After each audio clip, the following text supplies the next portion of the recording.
এরা আফা ও গাল্লারা কেমন আছেন? আপনারা চলে আসলাম নতুন আর একটা ভিডিও নিয়ে, আশা করি ভালোই লাগবে। আজকে চলে আসলাম জল্লি পার্কে, তো চলেন যাই। এই হলো পার্কের কাউন্টার। এখানে প্রবেশ করার জন্য টিকিট কাটতে হয়। পার্কের সাইডেই আছে একটা খেলার মাঠ, এখানে পোলাপানা ফুটবল খেলতেছে।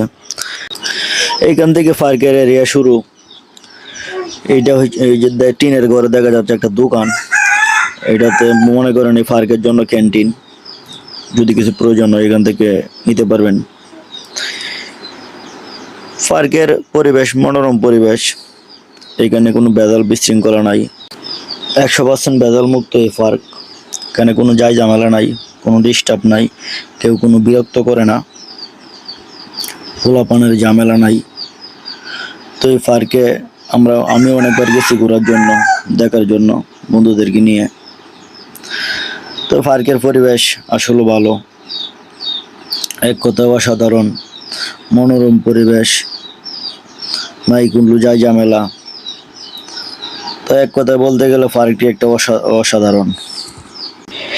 এই পার্কটি নেত্রকোনা জেলা কেন্দু উপজেলার 3 নং দলপাই ইউনিয়ন 9 নং ওয়ার্ডে অবস্থিত।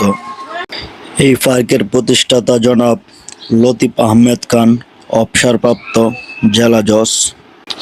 তিনি মূলত এই গ্রামে এই পার্কটি দিয়ে আলোকিত করেছেন গ্রামটিকে, গ্রামের সৌন্দর্য বাড়িয়ে তুলেছে। একই সাথে বলতে এই গ্রামের মানুষগুলাও খুব সহজ সরল, খুব সুন্দর মনের মানুষ। এখানে আসলে আশা করি আপনাদের ভালোই লাগবে। তো এই গ্রামের এক বড় ভাই, তিনি এক সুন্দর মনের মানুষ, কিছু কথা বলতে চায়, চলেন শুনে আসি। যে আমাদের যে রামপুর থেকে যে রাস্তাটা আসছে, তো একটু সমস্যা, রাস্তাটা যদি আমাদের একটু রিপেয়ারিং হইতো তো এটাই আমাদের সবচেয়ে একটু সমস্যা। রামপুর থেকে জলদি আসতে 3 কিলোমিটার, আর কোনো আমাদের সমস্যা নাই। তা বাইরে আছে, বাইরে ভিডিও করার জন্য, তা আমাদের ভিডিওটা বাইরা যদি দেয় ফোনে, তো সবাই লাইক বা ফলোয়ার দিবেন। আর আমাদের গ্রামটা অনেক সুন্দর, আপনারা দেখবেন, এটাই আশা করি। তা আল্লাহ হাফেজ, ভালো থাকবেন, আসসালামু আলাইকুম। এই হচ্ছে পার্কের দৃশ্যগুলা। এই যে দেখা যাচ্ছে কিছু ছোট ছোট শাপলা ঘরের মতো আছে, এগুলা যাতে রৌদ্রে না পড়ে। পার্কে যারা যায় এখানে বসে বিশ্রাম করে। এখানে ছোট ছোট পুকুরগুলা দেখতেও অসাধারণ।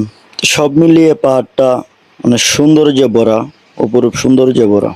তো আজকে এ পর্যন্তই, ভালো থাকবেন সবাই।